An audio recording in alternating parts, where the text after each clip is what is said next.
Previously on the Conspiracy Realist. Why Building 7? What was important? Why did that building have to go? That building was the emergency bunker. What if, and it was top security too. This is found to be proof of controlled demolition. My name is Shane Skwarek, as always here.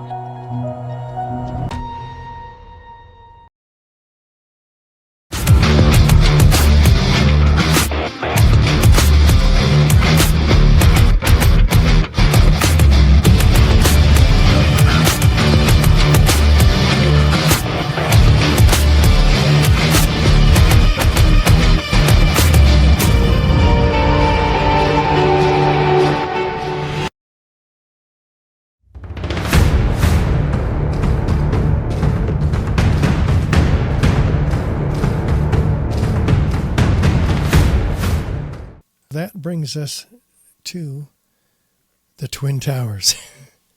And with the Twin Towers, we have the added element of jet fuel, which we already talked about burns in open air only about 600 degrees, according to its primary manufacturer, ME Petroleum.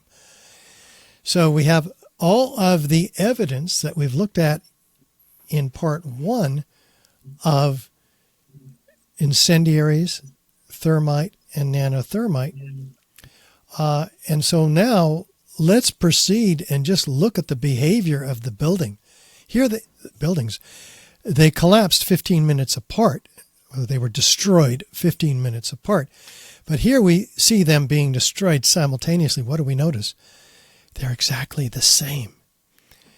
We have upward, outward, arching streamers, a geometry of fireworks, freely flying structural steel sections ejected laterally out of the towers up to 600 feet in every direction, trailed by thick white smoke clouds. Well, what are those thick white smoke clouds? That is one of the other byproducts of thermite. The first one we talked about being molten iron, while burning at 3,000 or 4,000 degrees. Well, the other byproduct is aluminum oxide ash, because the oxygen is transferring from the elemental iron, Fe, over to the aluminum. So it becomes aluminum oxide. So that's how we get this peculiar look that none of us could intuit on that day, because we hadn't seen this other than in a volcanic eruption or an explosion. But they told us it was a collapse. So 5 years after 9/11, when I saw these in the morning on TV, I'm going, I couldn't compute. And plus, we're all in a state of fear because the news was just pumping out fear of the next attack, fear of who might have done this to us, when the next one is coming. Well, we have to ask ourselves. So we slow down, we gear down, we look and see, is there any of the features of controlled demolition? And we find that there is. In fact, we have feature number one, a sudden onset of destruction in the North Tower. It's standing still, and all of a sudden, it's in uniform downward motion. That's no jolt, no hesitation upon the impact of the cold, hard steel below. So what happened to the integrity of that steel? Same thing at the South Tower. It's still, and all of a sudden, it's in uniform downward motion. Well, NIST's theory is essentially a pile driver theory. They called it the column failure theory. The upper block drives the rest of the building down to the ground above the point of jet plane impacts due to the softening of steel. They call it the crush down, crush up theory. It comes from Zdeněk Bezant of Northwestern University in Chicago. He submitted a very complex paper. He's a mathematical genius. Just 2 days after 9/11. The rest of us were freaked out, trying to find out what would happen. We could hardly go to work. This guy's in his den cranking out with absolute clarity a document that took other engineers 10 years to decode. And I'll tell you what happened when they did. But it suffers right off the bat from Newton's third law of motion, which pulls the rug out from underneath it. There's an equal and opposite destructive force when two bodies collide. Let's look at it this way. A Volkswagen runs into a Mack truck. Who wins? The Mack truck. Does it matter if we drop the Volkswagen on the Mack truck? No. Mack truck. The upper part, the weakest, lightest part, cannot possibly destroy the heavier, cold, hard-tacked steel below. Look at the size of the steel. It's small, relatively, 1 inch thick maximum up at the top, but it gets heavier and heavier as you go down. It's a virtual pyramid. Until at half height, you're talking 36 inches by 32 inches by 16 inches, 2 inches thick, the core columns in the building. But below that, they get heavier and heavier until at the bottom, they're almost solid steel, 52 inches by 22 inches. So no, that Volkswagen is not going to destroy that Mack truck down to the ground. So, and it doesn't, by the way. Look at the Volkswagen. It's destroying itself. It's not driving anything down. Let me make it easier. Watch the lower red line. That Volkswagen is telescoping in on itself. It's getting half its size before there's any downward motion at the point of jet plane impacts. So it is being destroyed. We can ask ourselves what's destroying it, and we've already seen some answers to that question. But if it were there, we would have seen it in the photographs, but none of the videos, none of the photographs show a structure driving the rest of the building down to the ground. It's been destroyed in the first 3 seconds. After that, it looks more like the volcanic eruption, as we noted, in the Tongan Sea at looks almost identical. 2009. Yeah, upward, outward, arching streamers, a geometry of fireworks, freely flying structural steel sections weighing 4 and 8 tons, trailed by thick white smoke clouds. So molten objects trailing the smoke in the case of the right, the aluminum oxide ash in the case of the left at the World Trade Center. By the way, if that piece were there, it would have crushed the upper section, and if it drove the rest of the building down to the ground, it would have crushed these half dozen or so remaining core columns that stood 1,000 feet in the air for 7 seconds. No, it would have crushed them. So something else is going on. The explosions are blowing out and around these columns. And then there's an explosion below them, and then they descend frame by frame through this concrete powder that's been shaken off of it. It is not turning to dust as has been proposed by the directed energy weapons people. There's no concrete, there's no steel dust in the dust that we talked about the analysis of earlier in part 1. This is something else altogether, and it comes down. It's more like this, right? So Zdeněk Bezant says, no, the top part crushed it. No, it didn't. We just saw it didn't. In fact, it's being blown out around it. This is an accurate model, which, by the way, completely disproves the Zdeněk Bezant theory. But the NIST report completely ignores that. They had $20 million and produced 10,000 pages. They were tasked by Congress to explain how and why World Trade Center 1, 2, and 7 collapsed. They failed miserably in this fraudulent report. Feature number 2, which they also failed to acknowledge, any of the 118 first responders recorded orally within the first month after 9/11. 12,000 pages of testimony were produced. Graham McQueen read every page. He found now 186 of those first responders, total 500 first responders in the 12,000 pages. 186 of them were witnesses of explosions. NIST missed every one of them. We felt the ground shake. You could see the towers sway. And then it just came down. This is a specific order of events. They're talking about seeing, hearing, or feeling explosions before the tower came down. Listen up. Right. All of a sudden, the ground... Huh? Why would the ground shake? Well, yeah, before the tower comes down. Exactly. Right, exactly. Before the tower comes down, why would, to me, that doesn't make any sense, given the official narrative.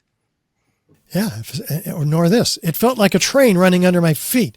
The next thing we know, we look up and the tower is collapsing. Shook my bones. Shortly before the first tower came down, I remember feeling the ground shaking. Heard a terrible noise, and then debris just started flying everywhere. I saw a flash, flash, flash at the lower level of the building, like when they demolish a building.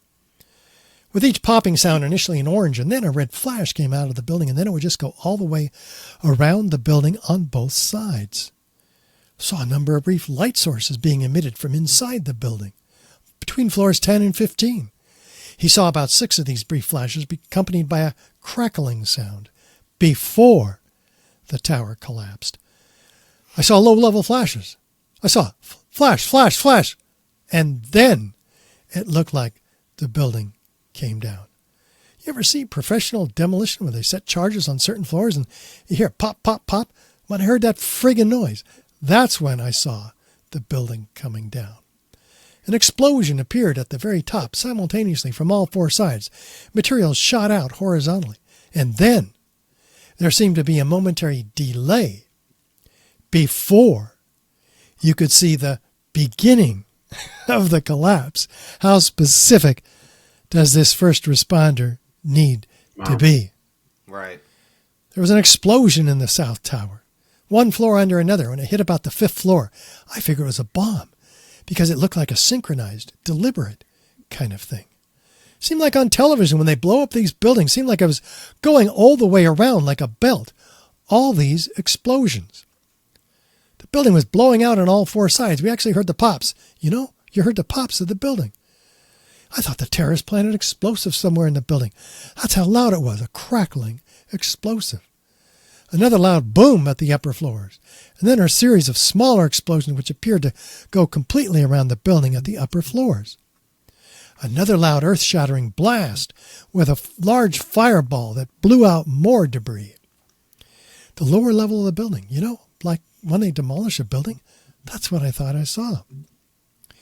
Did you see any flashes? I said, no. I thought it was just me. He said, no, I saw them too. Oh, I said it wrong. I said, yes. Well, I thought it was just me. He said, no, I saw them too.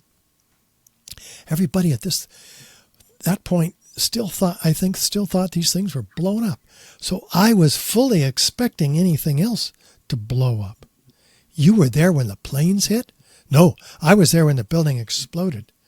You mean when it fell down? No, when it exploded. He knows exactly what he experienced. It's wild. What about He's feature making a number? very specific distinction between the two. Oh, yeah. And to have so many people with, again, we go back to credibility of witness. When people are referring to seeing buildings get demoed and just the I don't know, the level of experience they have coming through that. It's so mind-blowing, and every single one is ignored. And I can't read you all 186 of them. Oh, I'm sure. Yeah. It would take hours. That should be a tweet a day from you, Richard. Just post them on Twitter every day. Just another quote every day. Yeah, one at a time. I like that. We'll put Ellie on that. He's our X team. Hey, Richard, so- I have a question for you real quick before we move on, and something that I didn't even think about before we started this, but just kind of popped into my brain here. And I know that you're an architect. I know that's your area of expertise, but you've been studying this for over 17, 18 years at this point. Yeah. And so I know you've spoken to a lot of people. There's nobody else more researched than you, to the best of my knowledge. If you're going to bring down a building of that magnitude via controlled demolition, would you need to plant charges on every single floor? Or Well, I'll let you answer that question when we watch those charges. And you can let's tell go. me how far apart that you think they are. All right, let's go. In the case of Building 7, I would say yes, at least for 9 floors, because that's the period of time, which is a third of Building 7's 7-second fall, during which it came down at free fall, even acknowledged by NIST. So the Twin Towers is a little tougher to tell. Let's take a look when we get. Oh, we're right there right now, because this building comes down. It actually begins to fall over. So if it's falling over at 22 degrees, we have asymmetrical loading onto the building below from this building, which is falling off the building. Top part of the building is falling off. And we have asymmetrical damage from the planes. We have asymmetrical damage from the fires. How in the world do we get complete symmetrical damage, just like the firefighters described, all the way around like a belt, all these explosions? It's a non sequitur. It makes no sense. You would expect a completely different set of destruction or collapse destruction if it were a real collapse. But no, you get this. And now we zoom in to the lower leading corner caught by this videographer. What are we looking at? I'm seeing about a dozen independent explosions in this looped video. And yes, they are independent explosions. And are they every floor? It's actually quite difficult to tell because the striations are vertically instead of horizontally. Sure. So some people think it's every third floor. So we'd have to speculate. But what we don't have to speculate on is that we are indeed looking at explosions, at least a dozen here. So they're individually pre-placed explosions. This is not a nuclear weapon going off. Let's clarify that for everybody, because that is a theory out there which has to not show you these individual explosions, which must be pre-placed and detonated floor by floor, or every third floor by every third floor. And same here for these isolated explosive ejections called squibs in the controlled demolition industry, which we see 20 stories down there, 40 stories down. And in fact, we even see them as far down as 60 stories. There's no accounting for these in the official narrative whatsoever, other than mistimed explosions. Yeah.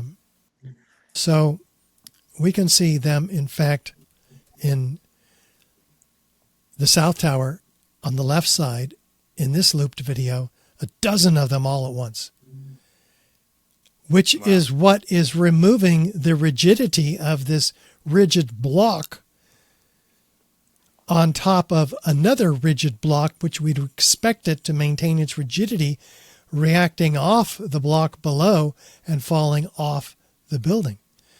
But if its internal rigidity is being compromised by controlled demolition, it can't do that. It instead settles back down on itself. But again, these are, if this was a nuclear weapon going off, you'd expect all the windows, or almost all of them, or all of the ones on a particular floor to go out at once.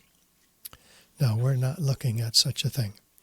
You know what's really fascinating about 9/11 is I remember when the Twin Towers hit, and I remember being in history class, ironically enough, and we pulled up the television in the classroom. We watched the plane hit the second building. The TV was on the whole day, obviously, and you end up seeing the plane go down. And the first thing that came out of our mouths, oh, I'm sorry, yeah, the building go down. The first thing that comes out of our mouths after the first building starts going down was that, oh my God, did they drop a bomb in there? Because it looks like it's exploding. And I'll never forget that, because I remember writing, and I tried to dig it up for this discussion here. I couldn't find it. It's somewhere in my notes somewhere. But I remember writing like this one pager thing expressing my thoughts. Everyone in the school was asked to do something like that. And they had published it in like the local newspaper and things like that. But within that, I described my emotions at the time, which was an explosion within the towers. And so it's like to see this again after hearing the narrative so many times that no, it was a collapse, And like you see how sequentially each floor goes and goes and goes.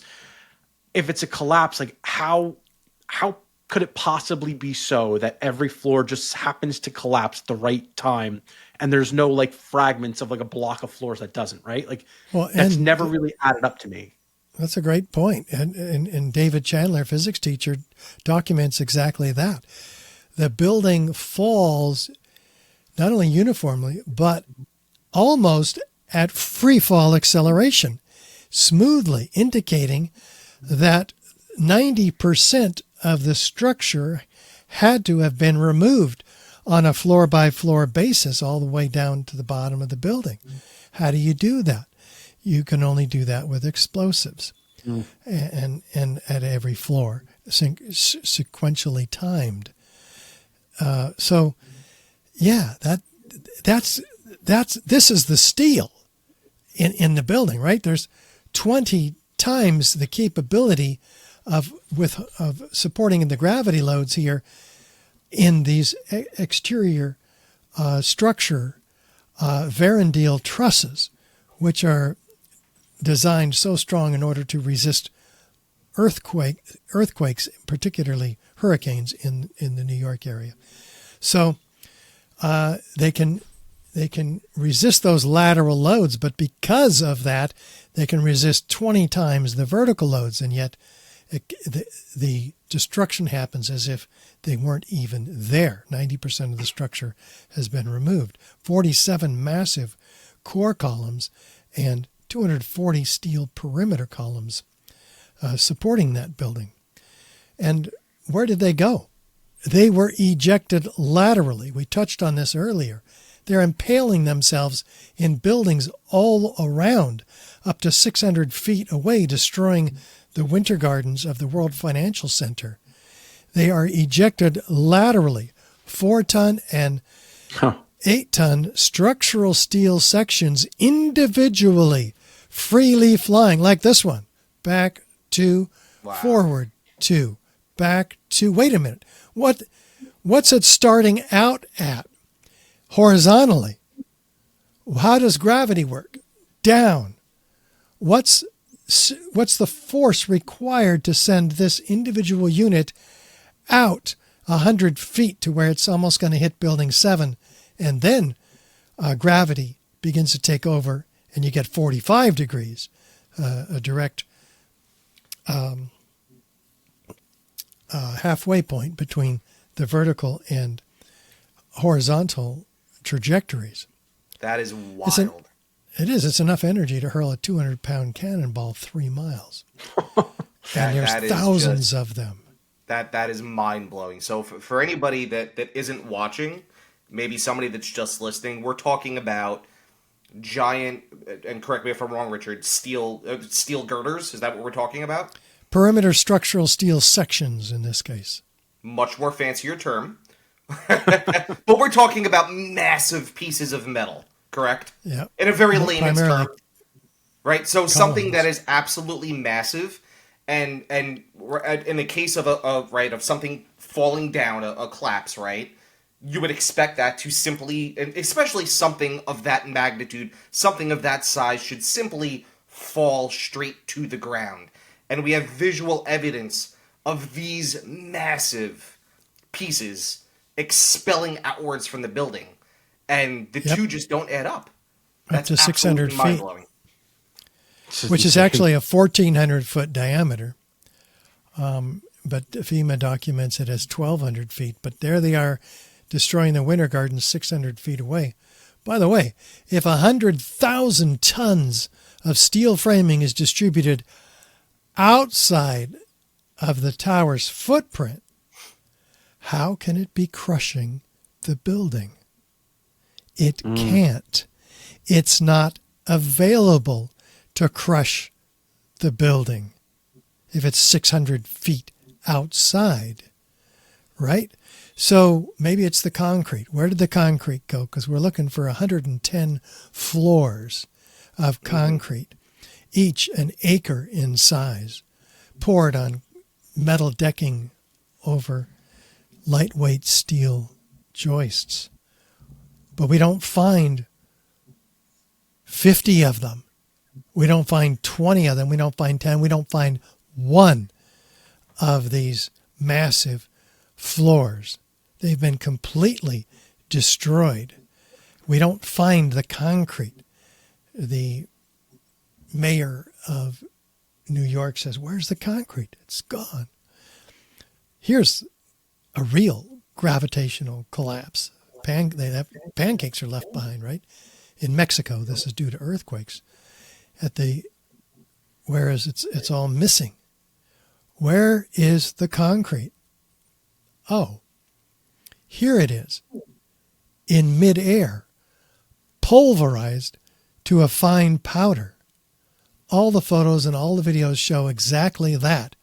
90,000 tons of concrete, pulverized to 100 micron particles. That's like baby powder, by the way, which is interesting in and of itself. Incredibly explosive force required to do this. But it's distributed where? From river to river across lower Manhattan. How thick? 3 or 4 inches. Wait a minute.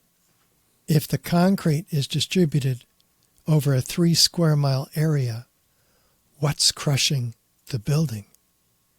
It wasn't the steel, and it sure as heck is not the concrete. Wait a minute. Let's go back to that theory by Zdeněk Bezant of Chicago Northwestern University, who used all of the weight of the concrete and the steel in his magical paper, and then on top of that, he fraudulently doubled the mass up above. Remember I told you it took engineers 10 years to decode? Yeah. Well, he also fraudulently decreased the column strength below. That's what they found. It was completely rigged in favor of a collapse. Well, go ahead. I was going to say hypothetically, okay? Let's say his theory is correct, right? Hypothetically.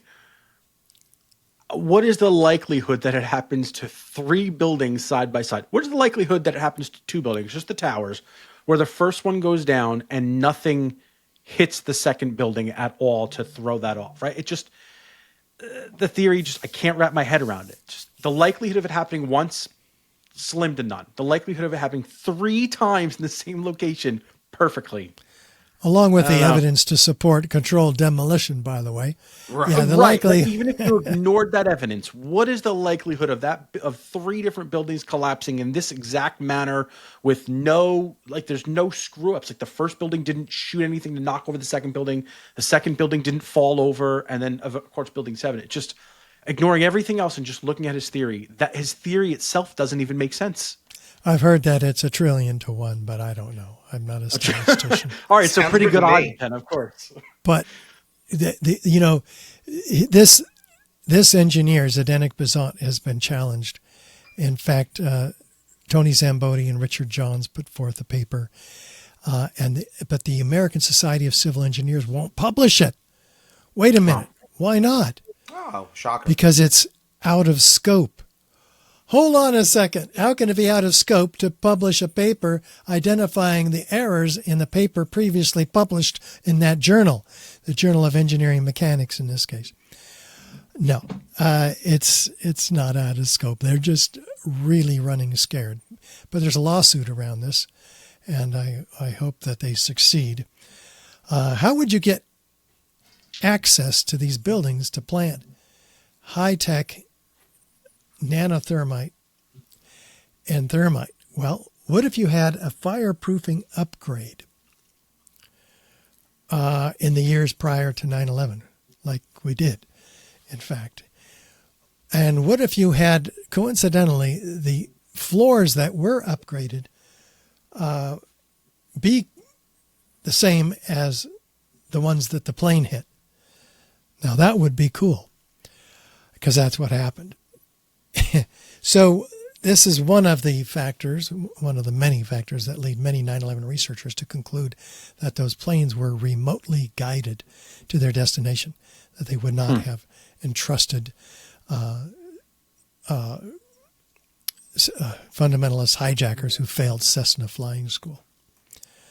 So yeah, well, even the best pilot on Earth, I mean, how would you navigate, to those specific floors? I mean, that's almost nearly impossible. Well, that and a 200-foot wide target at 500 miles an hour is also impossible. Not to mention flying a civilian aircraft at such a low altitude. Sure. But if these were planes provided by the military and designed to be extremely accurate and worthy at those altitudes and under these specifications, it could happen.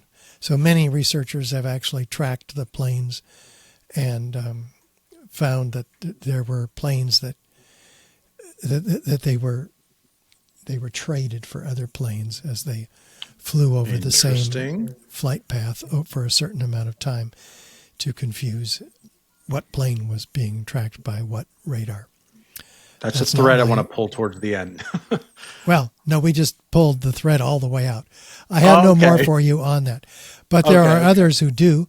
Captain Dan Hanley is one of them, and I would recommend that you do interview him on that subject. You might also ask, how did they get these explosives or incendiaries into the building? Well, if you had an elevator modernization, like Ace Elevator was responsible for 9 months prior to 9/11, you would have immediate access to the core columns and beams in the building because you have access to the hoistways, which is in the center of each of those sets of core columns. So that's one way, and in fact there was such an elevator modernization going on the 9 months prior to 9/11. Ace Elevator did come out of nowhere to land this contract, take it away from Otis. It should have been another elevator company, no? The elevator company that had initially installed those elevators that you would imagine would have gotten it. Is that correct? Yeah, and had been maintaining them up to this time. Otis Elevator. Yes. So Ace Elevator had 85 employees in the building at the time, and they were it was quite a scandal. They fled before the planes hit the towers. So we certainly want an investigation. This was documented in USA Today. And also we want an investigation of the destruction of evidence, easily the largest and most perplexing structural failures in history. We have 400 truckloads a day carting this steel out of the World Trade Center site starting just 2 weeks after 9/11 and sent to China for recycling. This is the illegal destruction of evidence in a crime scene, prompting Bill Manning, editor-in-chief of Fire Engineering magazine, to cry out, crucial evidence that could answer many questions is on the slow boat to China, showing an astounding ignorance of government officials to the value of a thorough scientific investigation. The destruction and removal of evidence must stop immediately. but it didn't. And that's what prompts so many architects and engineers and millions of others to demand a new investigation based on this evidence, which can only be proof of controlled demolition. A body of proof bringing those professionals not only to sign the petition, but to appear in our forthcoming film series, 9/11 Crime Scene to Courtroom. And that's where we do need the support of our viewers. If you think this information is essential to get out to people and to a special grand jury for an investigation, this is how to do it, because it's made for a special grand jury.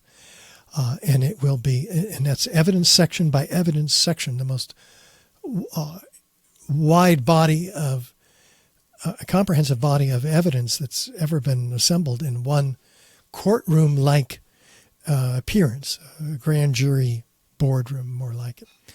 And that will be actually submitted to a real grand jury. We've already submitted it to the U.S. Attorney for a special grand jury investigation, and we've sued him in order to make sure that that happens. We have failed in that effort, so we're now going to a federal judge to be given directly to a special grand jury. And that's what we're about. And this evidence, by the way, this is just an hour of it, right? Or more. Yeah. But we're talking about 10 hours of evidence and eyewitness testimony, some of which appears in the documentary 9/11 Explosive Evidence Experts Speak Out. The Halsey study from the University of Alaska is a documentary made by Dylan Avery called 7. And the 15-minute documentary narrated by actor Ed Asner just on Building 7 alone. All of that is essential. You can find it at richardgage911.org. The brochure outlines all of this evidence. You can see that and read it on our website, download it, print it for free. Because we have to ask ourselves, this is a big issue, right? This is the cost of war alone. Analyzed by Brown University finds that 1 million deaths occur here, 38 million refugees and displaced, 7,000 U.S. soldiers killed, 30,000 of them taking their own lives since they got back. $2 trillion in the care of those who survived, $14 trillion in the longest war in U.S. history, the Afghanistan war, and $8 trillion in the other wars like Iraq, Syria, etc. All of that is staggering human and financial cost, not to mention the loss of civil liberties through the Patriot Act, the Military Commissions Act, the National Defense Authorization Act of 2012. We've lost our civil liberties. Any of us could be arrested without a right to a lawyer, a trial, a jury. Mm-hmm. We can be tortured. We can even be assassinated, and it's been done without due process at all.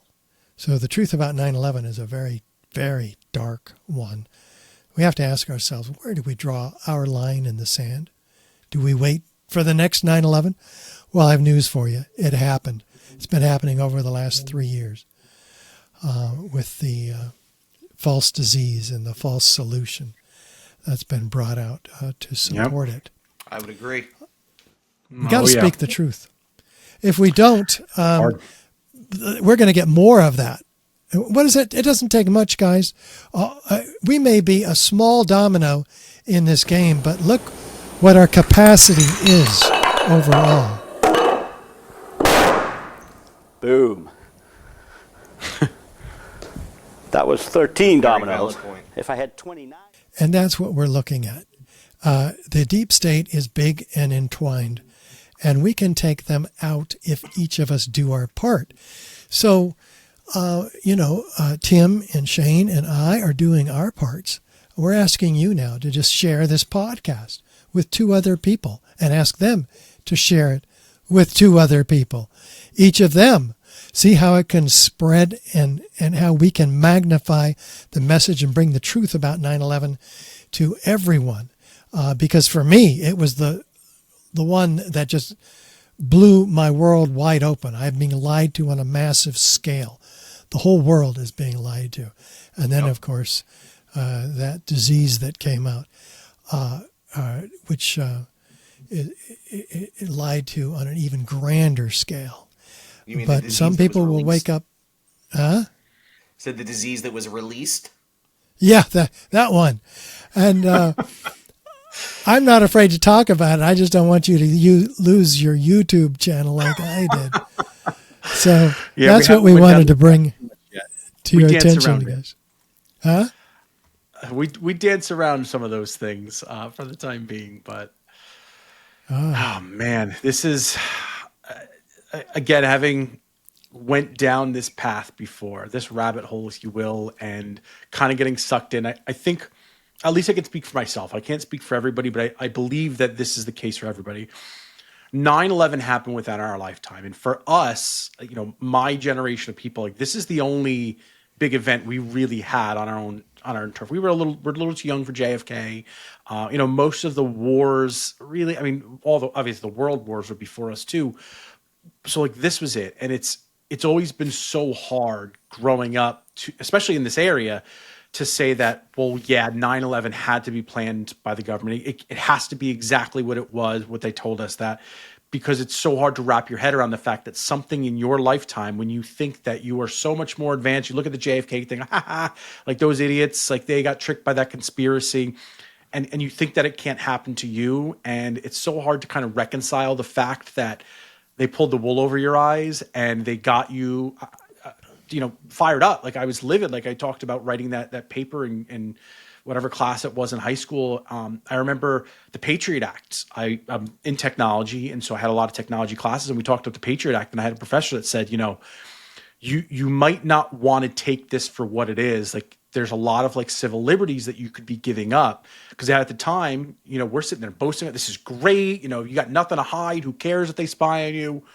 Well, you might start to care if they start spying at you when they're looking through these cameras and, you're spending time with your family, or they use something against you, or you start to wake up. And so as you start to self-censor, just because that they're reading every text message, or at least storing it for future reading illegally. Every phone call can be listened to, and every email. So you said it happened to you with your channels, obviously with your YouTube, it took you right down. Happened to me on my Facebook, and I never posted anything political on my business pages. It was only my personal ones, and it was always to my group of friends. And all of a sudden, after 11 years of never a mark, my Facebook account for my business is wiped out. And I went through channels to get to them. And I had some connections. Again, being in technology, I had some backdoor connections to people that worked at Facebook that reactivated it for me. Knocked out again almost immediately. Oh my God. Come to find out that when I got to the top rung of the person that I can connect with, my account was flagged. And for proprietary reasons, they couldn't tell me why it was flagged and what I had done wrong. There was not one mark against my account. It's a 3-strike rule. This is a business account. It had nothing to do with it.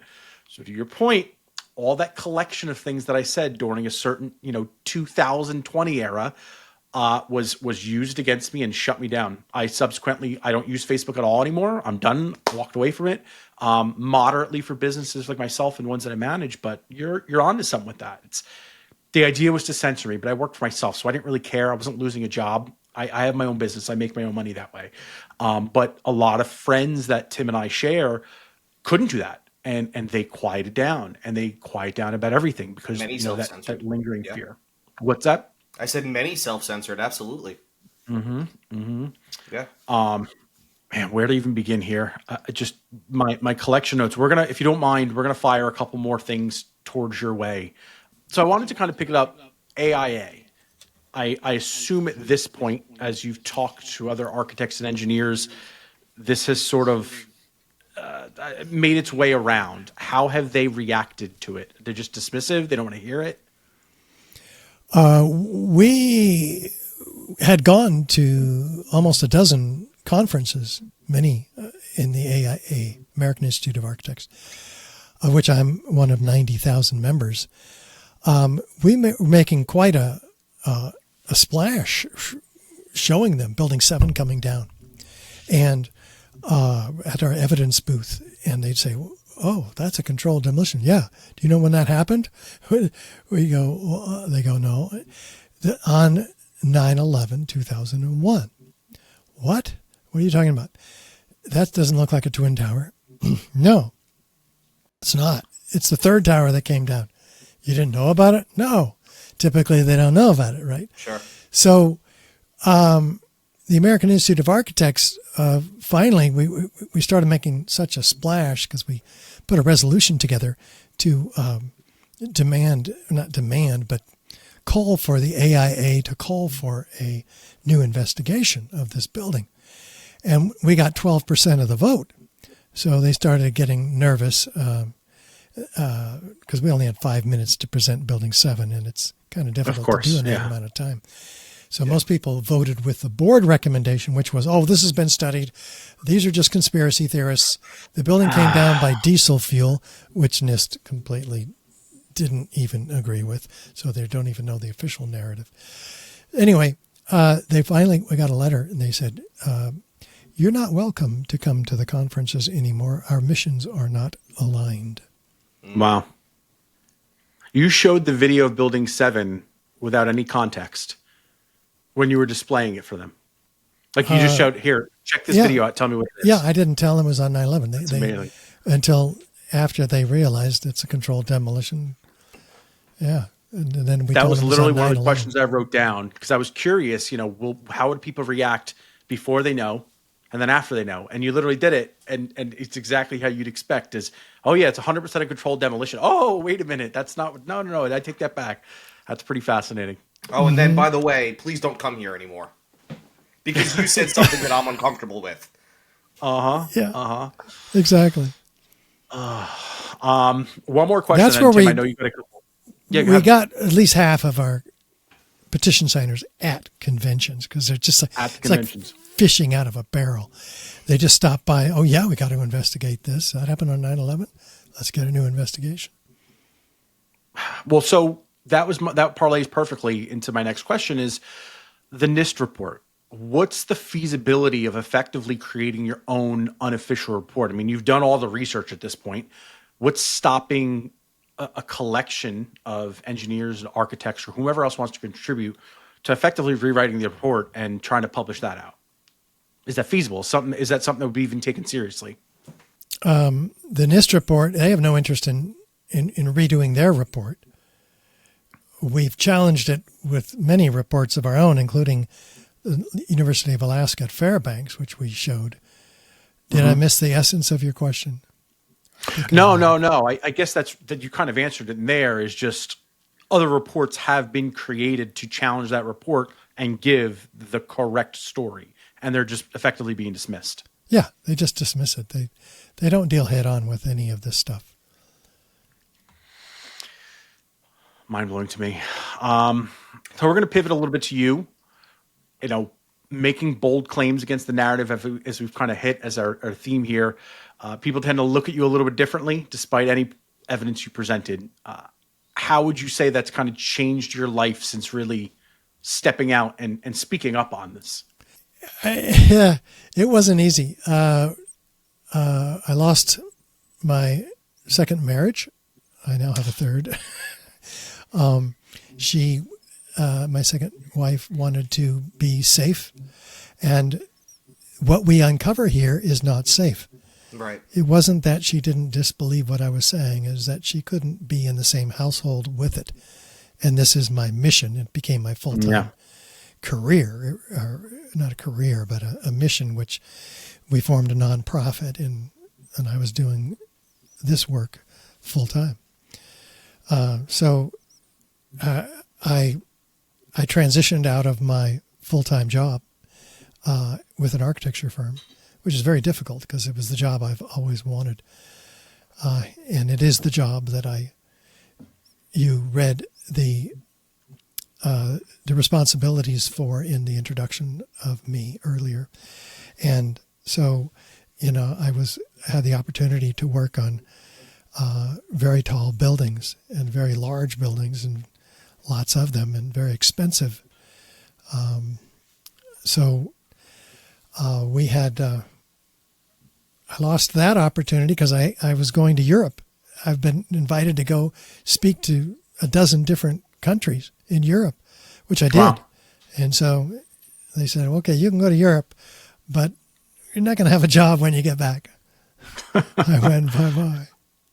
But it wasn't easy. Not glamorous. I think people often misconstrue, when you go down these paths and start to speak out, that it's all fame, money, and glamour. And I think there's real sacrifices, obviously, here. And I think it's important that anybody listening recognizes that, is that, people like yourself, Richard, that go out on a limb and put your professional career at stake, your personal life at stake. There's a reason that you're doing it, and it's not because you're trying to sell some, fictional story to write a book or make a movie, No, my income went to zero. Yeah, my income went to zero. So it's not like I'm going to get rich now. No, right. I've never even come close to the income that I had when I was working as an architect for other architects. And it's about half. And, wow. And I can sustain myself on that. That adds validity so much to me when somebody's willing to commit themselves and put everything else on the line for the greater good, effectively. Again, on behalf of everybody else here, or everybody else out there, we do appreciate that, because this is eye-opening stuff, and I think it's a rabbit hole to so many other things that could be going on. Tim, you had some questions on another podcast you were watching, I guess, that you wanted to bring up. Yeah, so, Richard, question for you. There was another podcast that you were on. I won't mention the name unless you want me to, or don't mind my doing so, but I'll pose my question first and let you decide the answer to that question. But you were on another podcast, and in my opinion, I feel like you were kind of unfairly grilled about the manpower that it would take to pull something of this magnitude off. And I say unfairly grilled because your expertise and your argument comes from a purely architectural and very, as Shane alluded to earlier, fact-based perspective. You're not speculating, you're providing facts, right? And I feel like this specific podcast, I feel like the hosts really grilled you on the manpower, and that's not part of your argument. Having said that, we did talk a lot about the elevator company and things that could be done to potentially gain access to, to these, specific places within these buildings needed to do what you need to do to, bring a building down. I was wondering if you had any other comment on that. Like I said, I just feel like they didn't really give you a very fair shot at really giving an answer, and I feel like they kind of put the screws to you a little bit and wanted specific numbers. I have my own opinion about how you could very easily gain access and in a very clandestine way make that happen. I was just curious on your opinion on how one could make that happen and how an organization could make that happen. Well, first of all, the fact is that it happened. We showed the evidence that it happened. And maybe on that podcast, I should have said, I don't care how it happened. I don't know how it happened. It doesn't matter how it happened. Sure. I don't like guessing how many guys would have what access to buildings. It's not part of my expertise, and that's the job of a grand jury or an enterprising investigative journalist, a criminal grand jury. So what podcast was that? So that was PDA. Oh, PDA. I'm sorry. PD. What? PBD. PBD. I'm sorry. I don't know where I got PBA from. I don't even have a PBA card. Yeah. Patrick Ben David podcast. Yeah. And again, nothing. And by the way, but if you're seeing that, those are my words. Those aren't Richard's words. I just kind of happened to notice that, and I took note. Yeah. Well, this is coming from Adam's disbelief that it could have happened. Yeah. And so what I shared with him is that what is the grand jury going to rely on? Are they going to rely on the evidence that it happened, which I had just outlaid for him, like we did here? Or are they going to rely on your skeptical nature that it could have happened, your failure of imagination that it could have happened. Well, that was the 9/11 Commission's reason that it did happen, a failure of imagination. So they acknowledge that it did nevertheless happen. Right.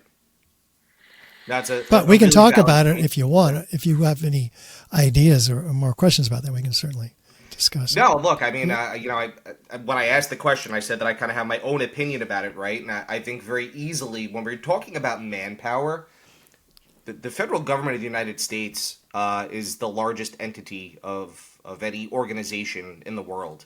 And I'm not necessarily implicating anyone in particular, but they've got a lot of manpower. And so they could dedicate all the resources that they wanted to do anything. I think it's pretty easy to get as many folks as you need to get that job done as efficiently and quickly as you need to get it done. Yeah, I certainly agree with that. And layers of secrecy, that you hear about that all the time, how one arm doesn't know what the other arm's doing. I mean, even creating the atomic bomb, most people didn't realize what they were working on. Right. And I think back to, the discussion we had earlier about the thermite and how it's just this nanotechnology. It's basically effectively rolled on paint is the example we use. Again, oversimplifying things, but you could have just hired a company to come in there and roll that on a beam. They have no idea what they're even doing. I tend to there are fireproofings. This is important. That are not necessarily cementitious fireproofings, which aren't rolled on by a paintbrush, but intumescent paint. Intumescent fireproofing is like a paint. It can be sprayed on, and which is more likely. And so, could this have been an undercover operation? Those fireproofing upgrades, it's likely. About the planes, we touched on that very briefly early on. I think I've heard some theories out there that they weren't planes, they were missiles. Do you subscribe to the fact that it was actually a plane going in there? Oh, yeah. There's plenty of evidence to support real planes hitting the towers. And from plane parts down below to 43 different videos showing two of the North Tower and 41 of the South Tower of real planes actually hitting with, sound from every different angle of the camera. So we have plane parts being put into dumpsters controlled by the FBI under the direction performed by firefighters who were completed their rescue missions now putting plane parts. Captain Patterson was one of those.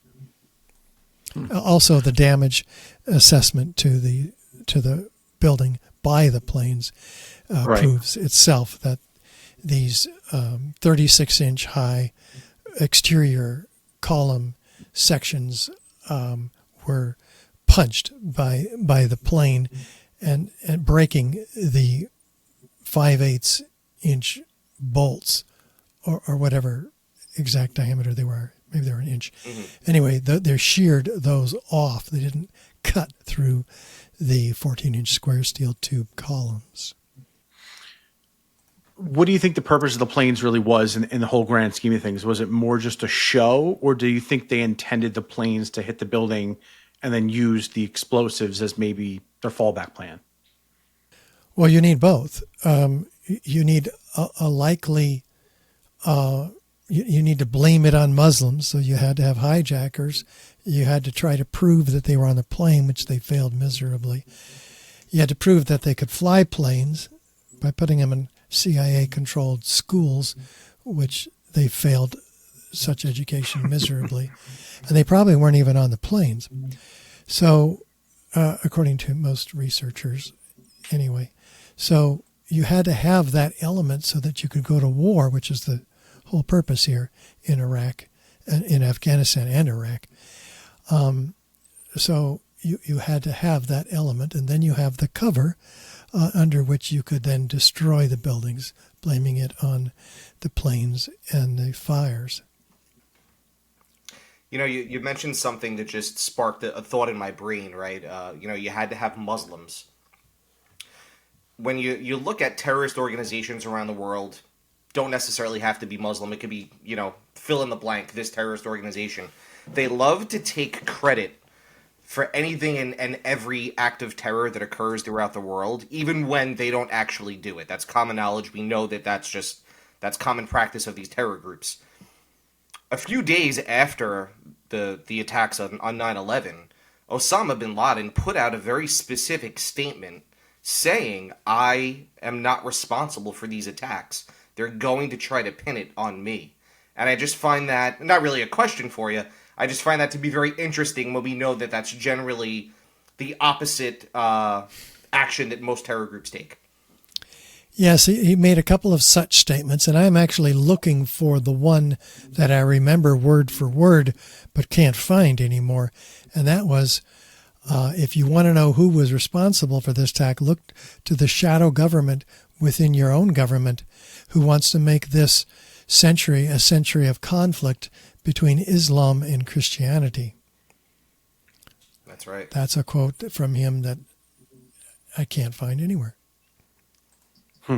You're right, though. It's fascinating. Well, I'll tell you, this has been both revealing, I think, educational, and just almost overwhelming, because it hits on so much more than what I had thought coming into it, right? It's my suspicions were already high. Seeing all the live video footage, or I guess recorded video footage, of just the way the buildings went down, and just kind of, I think Building 7 too, just I've still yet to figure out any flaw on the towers. They have reasons out there. They're loose reasons. I think you can maybe try to make an argument if you close your eyes and want to believe it. Building 7, I just don't think that exists anywhere. And it's in what's been kind of a recurring theme for all of these episodes that we've done is we always come back to when you have a conspiracy, right? When the real story is put out there, the real story can have 100 holes in it and nobody ever questions it because that's the official narrative, and they just sort of brush off all those holes. And then when the conspiracy comes out, you can lay out every fact line by line, like literally what you've done for us here. And all they do is they look for one hole where you can't answer the question. And that relates back to what Tim was saying earlier about the other podcast where, well, how could they convince all these people? That's not what I'm trying to prove. That has nothing to do with this. That's something else.